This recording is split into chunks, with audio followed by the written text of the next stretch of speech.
Wise communication के नाम से एक कंपनी जो कि तकरीबन 11 साल कबल मैंने यूरोप में लॉन्च की थी, इब्तदाई तौर पे बड़े महदूद पैमाने पर यूके से मैंने उसका स्टार्ट लिया और ग्रो करते करते अल्लाह ताला के फजल करम से आज ये कंपनी जो है वो यूरोप के 11 ममालिक में अपने नेटवर्क के साथ, अपने इक्विपमेंट के साथ यूरोप की बहुत बड़े प्लेयर्स का मुकाबला कर रही है।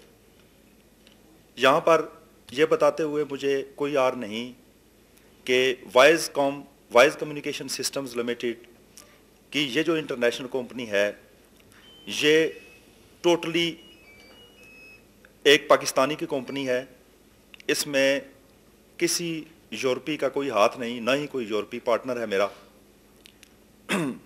आप ये समझ लीजिए कि यूरोप, ना सिर्फ यूरोप बल्कि दुनिया में ये वाहिद कंपनी है जो कि एक लीडिंग कम्युनिकेशन कंपनी है और इसको पाकिस्तानी चला रहे हैं और पाकिस्तानी जो है, एक पाकिस्तानी भाई आपका इसका मालिक है। यहाँ जब मैं वक्तन फ़क्तन आता, मुझे बहुत शौक़ था और मेरा ये दिल था कि मैं पाकिस्तान में, बाहर तो इतना नाम भी है, इतना बिज़नेस भी कर रहा हूँ, तो पाकिस्तान में मुझे बड़ी ख्वाहिश थी कि मैं किसी शोबे में इन्वेस्ट करूँ और यहाँ पर भी अपने लोगों के लिए रोज़गार जनरेट करूँ, अपने मुल्क की इकोनॉमी में एक किरदार अदा कर सकूँ। तो मैं काफ़ी तलाश करता रहा, ढूंढता रहा। 6-7 साल की मेरी स्ट्रगल थी कि मैं क्या करूँ। हमेशा आता तो एडमिनिस्ट्रेटिव जो काम है उनसे मेरी बातचीत होती। तो ये तकरीबन 2-2.5 साल पहले जो चेयरमैन है हमारे पाकिस्तान टेलीकम्युनिकेशन अथॉरिटी के, जनरल शहजादा आलम साहब, उनसे मेरी मुलाकात हुई। प्रपोज किया, मैंने कहा जी, और हम जो हैं वो इस कम्युनिकेशन के हवाले से बहुत पीछे हैं, तो आपको भी इसमें इनिशिएटिव लेना चाहिए और ना सिर्फ पीटीसीएल को प्राइवेटाइज करना चाहिए बल्कि इसको डी रेगुलाइज भी करना चाहिए और डी रेगुलाइज करके इसमें एक पॉजिटिव कंपटीशन पैदा करना चाहिए जो कि ना सिर्फ मुल्क की इकोनॉमी के लिए संग मील साबित होगा बल्कि वो हमारे कंज्यूमर और हमारे मुल्क के लिए और सार्फिन के लिए बहुत ज़्यादा अहमियत रखेगा। चुनांचे इस अरसे में कुछ डी रेगुलाइजेशन पॉलिसी तैयार हुई, 2-4 दफ़ा कंसल्टेशन जो हुई उनमें मुझे भी बुलाया गया, मैं भी यहाँ पे हाज़िर हुआ इस मौके के ऊपर।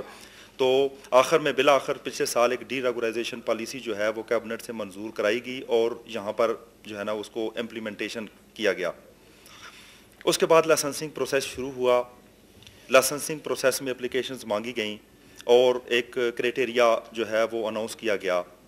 क्राइटेरिया के मीट करने के बाद मेरे ख्याल में पॉलिसी यही थी कि जो भी इस क्राइटेरिया के ऊपर पूरा उतरता है सबको लाइसेंसेस दिए जाएं और बिलाखिर 11 लॉन्ग डिस्टेंस इंटरनेशनल कंपनीज़ को लाइसेंस मिले और कितने मिले हैं उनको? एलडीआई को अभी, हाँ अभी तक एलडीआई के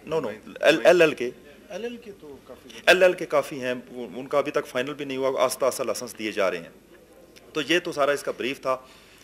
मैं एक बात यहाँ जो है ना बड़ी खुशी के साथ कहूँगा कि पाकिस्तान में इन्वेस्टमेंट के हवाले से ये डी रेगुलाइजेशन पॉलिसी जो बनाई गई या जिस तरीके से इसको डी रेगुलाइज किया गया या जिस तरीके से लाइसेंसिंग प्रोसेस हुआ, ये इतना शफाफ हुआ और इतने शफाफ तरीके से इसकी लाइसेंसिंग की गई कि मेरे ख्याल में पाकिस्तान की तारीख में इतने बड़े काम की इतनी शफाफ अंदाज में डी रेगुलाइजेशन होने के बाद लाइसेंसिंग की तारीख में मिसाल नहीं मिलती।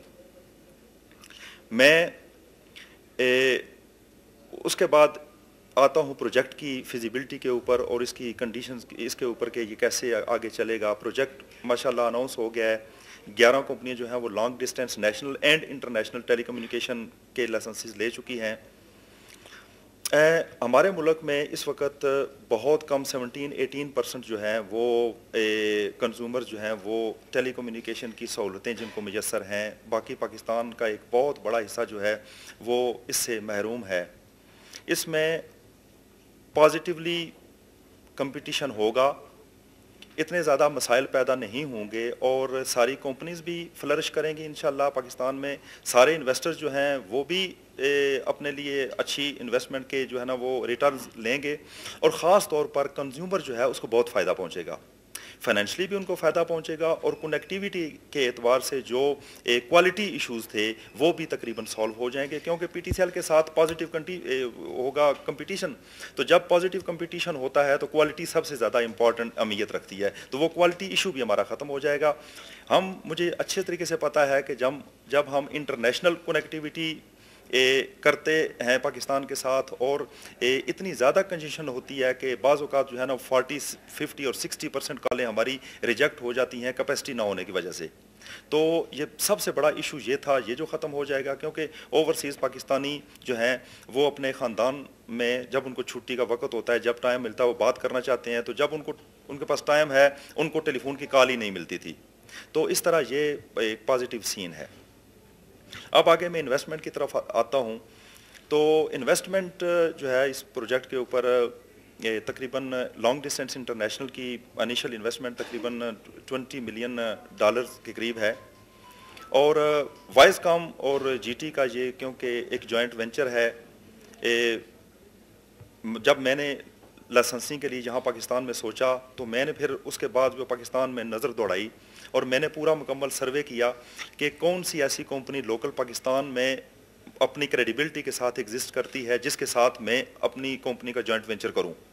तो मुझे इस बात से खुशी हुई कि आपके सामने ये हमारे जो है ना वो पार्टनर्स बैठे हुए हैं, तो मैंने जीटी को सिलेक्ट किया अपना पार्टनर बनाने के लिए। तो ये हमारा जीटी ग्लोबल टेलीकम्युनिकेशन पाकिस्तान और वाइज कम्युनिकेशन इंटरनेशनल का ये आपस में जॉइंट वेंचर है जिसमें इंशाल्लाह काम शुरू हो चुका है और आगे कंपनी की जो है वो अर्निंग और रेवेन्यू के बारे में थोड़ा सा अर्ज़ कर दूं कि क्योंकि हम एज ए वाइज कम्युनिकेशन इस LDI ऑपरेशन में वाहिद ऑपरेटर हैं जिनकी अपनी इंटरनेशनल कनेक्टिविटी वर्ल्ड वाइड मौजूद है। 11 यूरोपीय ममालिक में अपने हमारे पॉप्स हैं, अमेरिका USA तक हम कनेक्टेड हैं डायरेक्टली। तो इंशाल्लाह मुझे ये तवक्को है कि इस कंपटीशन में हम इसको बिल्कुल पॉजिटिव रखने की कोशिश करेंगे, हम बिल्कुल एग्रेसिव नहीं होंगे, हम किसी को डैमेज करने की कोशिश नहीं करेंगे और हम यही कोशिश करेंगे कि सार्फिन को ज़्यादा से ज़्यादा हम फ़ायदा पहुंचा सकें और हम अपने इस मुल्क की डेवलपमेंट के लिए जो भी अपना किरदार अदा कर सकें, एम्प्लॉयमेंट के लिए वो भी एक इम्पॉर्टेंट ये ख़ास अहमियत रखती है हमारे नज़दीक कि हम एम्प्लॉयमेंट भी इसमें क्रिएट कर रहे हैं और बाकी इकोनॉमी में भी हमारा किरदार है, क्योंकि ये इन्वेस्टमेंट जो है वाइसकॉम ये as a international career overseas investment एक पाकिस्तानी की तरफ से आपके पास आ रही है। आखिरी बात, मैं जैसा कि मेरे ख्याल में पता है, प्रेस में भी कई दफ़ा मैं इंटरव्यूज़ वगैरह भी दे चुका हूँ कि मैं जो है वो पाकिस्तान का वफाकी इन्वेस्टमेंट एडवाइज़र भी हूँ ओवरसीज़ में और इटली के लिए। तो मेरे दिल में ये भी बड़ी खटक हमेशा होती थी और हर वक्त मैं जब इन्वेस्टमेंट के लिए किसी फॉरेन कंपनी के साथ रब्ता करता इटली में या यूरोप में, तो सबसे पहले यही क्वेश्चन होता किसी भी कॉन्फ्रेंस में जाते, भाई तो आप क्या कर रहे हैं पाकिस्तान में। तो मेरे लिए ये भी एक बहुत बड़ा मसला था जो अल्लाह के फजल करम से आज हल हो गया और मैं अभी इंटरनेशनल फोरम के ऊपर और जो है ओवरसीज़ जो वो लोग जो पाकिस्तान में इन्वेस्ट करना चाहते हैं, यूरोपीय लोग या अमेरिकन, उनके लिए ये एक मिसाल बन गई कि पाकिस्तान का एक इन्वेस्टमेंट एडवाइज़र जो है उसने पाकिस्तान में डायरेक्टली खुद इन्वेस्ट किया हुआ है और उसके बाद वो इन्वेस्टमेंट के लिए कायल कर रहा है। तो ये बड़ा एक पॉजिटिव पॉइंट हो गया। तो मैं अपने इन अल्फाज के साथ आप सब लोगों से इजाज़त चाहूँगा और मुझे ये तवक्को है आप भी दुआ करें कि ये हमारा प्रोजेक्ट जो है जो फिजिबल बने और फिजिबल ना बने बल्कि रिमार्केबल बने, ताकि ओवरसीज़ पाकिस्तानीज़ इन्वेस्टर्स और जो दूसरे इन्वेस्टर्स हैं पाकिस्तान में इन्वेस्ट करने के लिए इंटरेस्टेड, उनके लिए ये एक मिसाल बन जाए कि पाकिस्तान में इन्वेस्टमेंट जो है वो सेफ़ है। Thank you very much.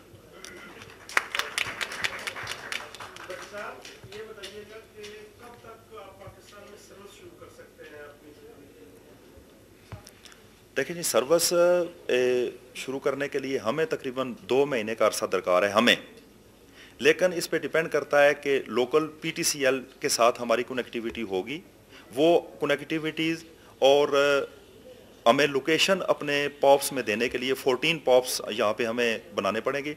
वो पॉप्स की जगह देने के लिए, कनेक्टिविटी देने के लिए, और वो उनकी अपनी जो जहाँ पे हमने उनसे कनेक्शन लेना है वो देने के लिए हमें कितनी देर लगाएंगे। अगर इससे ज़्यादा कोई टाइम लगता है तो वो डिपेंड करता है पीटीसीएल पे, लेकिन हम जो है ना वो 2 महीने में रेडी हो जाएंगे।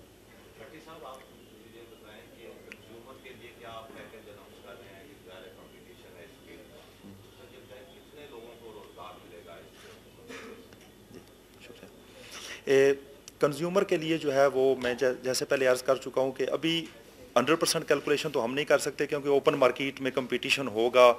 वैसे मुझे तवक्को है कि इंटरनेशनल जो है ना रेट वो तकरीबन 50% जो है ना वो गिर जाएंगे इंटरनेशनल कॉल्स के लिए, और लोकल भी जो है ना तकरीबन 40-50% तक रेट जो है ना वो कम हो जाएंगे लोकल जो अभी रेट चल रहे हैं उनसे।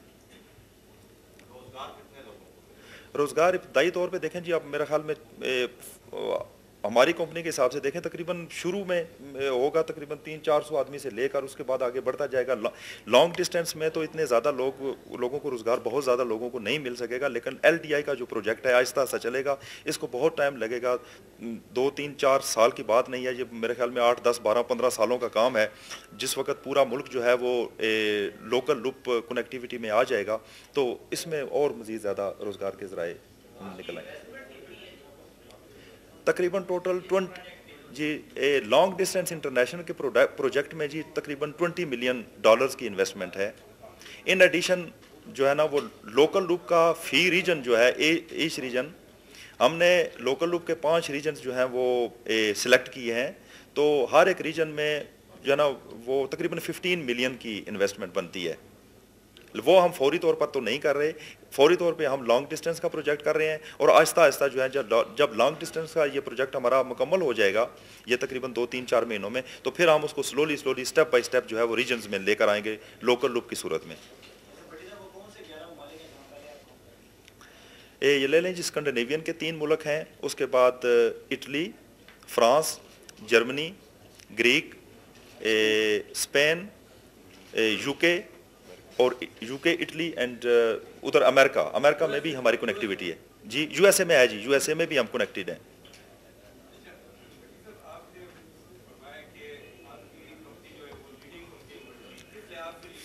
मैं पाकिस्तानियों के हिसाब से कह रहा हूँ, मैं लीडिंग मैंने ये कहा है कि पाकिस्तानियों में ये मतलब as a Pakistani investor international यानी वर्ल्ड में ये वाइज काम ही ऐसी कंपनी है कि जिसका प्योर पाकिस्तानी मालिक है। 100% शेयर जो है वो इसमें हमारे हैं, कोई यूरोपी इसमें इन्वॉल्व नहीं है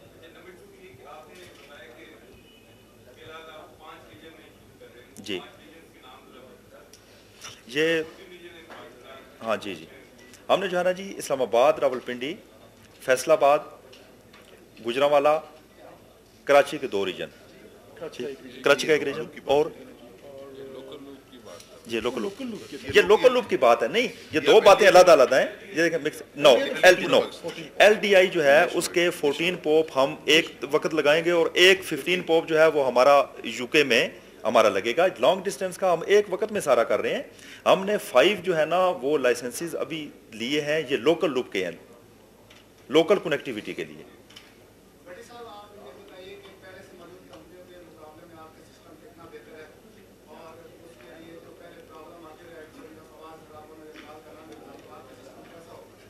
देखें जी, मैं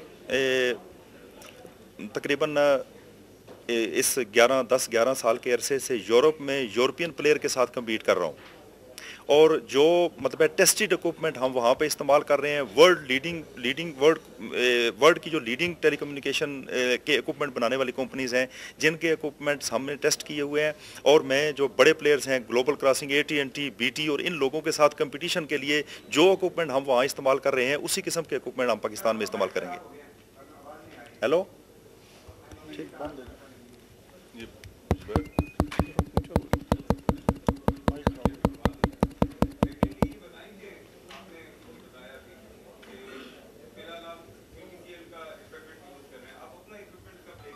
मैंने ये नहीं कहा PTCL का इक्विपमेंट यूज़ कर रहे हैं, मैंने ये कहा कि पीटीसीएल के साथ हमें कनेक्टिविटी की ज़रूरत पड़ेगी, इक्विपमेंट हम अपने लगाएंगे। हर कंपनी जो है वो लॉन्ग डिस्टेंस इंटरनेशनल अपने इक्विपमेंट्स लगाएगी, वो पीटीसीएल के इक्विपमेंट इस्तेमाल नहीं कर सकती।